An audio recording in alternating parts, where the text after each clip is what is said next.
习近平在台上频频咳嗽。图片来源：视频截图。看中国网站禁止建立镜像网站。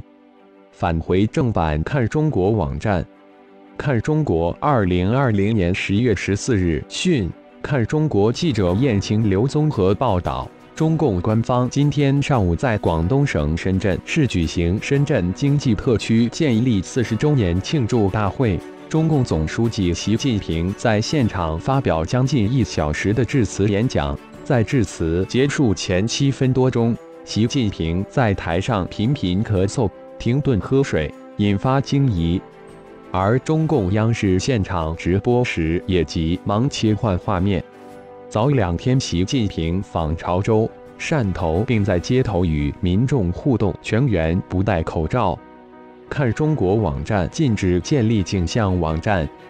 返回正版。看中国网站综合媒体报道，习近平今日出席大会，致辞全文约6300字，时长约52分钟。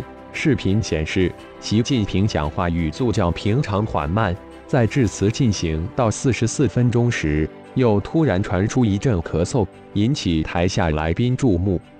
而且在接下来的几分钟内，习近平仍不断咳嗽，并频频停顿喝水。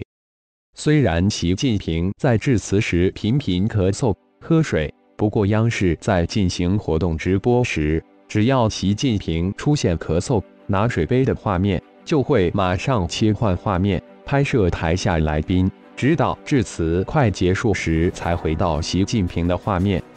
然而，尽管央视急切画面，收看直播的观众仍可清晰听到习近平咳嗽和拿水杯的声音。习近平上午在深圳经济特区建立40周年纪念大会上发表讲话时，因连番咳嗽而引起关注。感染病毒了？打国产假疫苗不管用吧 ？Pic Twitter.com/RZXUE 5552钱鹏 of Shigen Xinzhu October 14、2020。此外，大会原定在上午10时开始，却不知为何延后到10点半才举行。习近平则在1点2分时开始致辞，台下与会来宾都戴上口罩，看到习近平咳嗽都纷纷注视着台上情况。习近平12日展开南巡行程，连日走访潮州、汕头，还视察海军陆战队。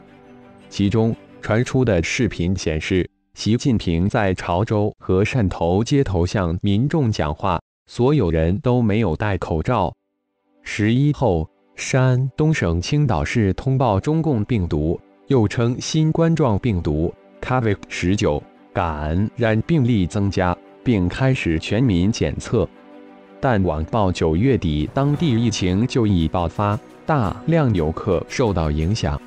由于中共惯于隐瞒疫情，习近平这次在讲话中的异常状态引起网民猜测。诚征荣誉会员，溪流能够汇成大海，小善可以成就大爱。我们向全球华人诚意征集万名荣誉会员，每位荣誉会员每年只需支付一份订阅费用，$68每元年。成为看中国网站的荣誉会员，就可以助力我们突破审查与封锁，向至少1万位中国大陆同胞奉上独立真实的关键资讯，在危难时刻向他们发出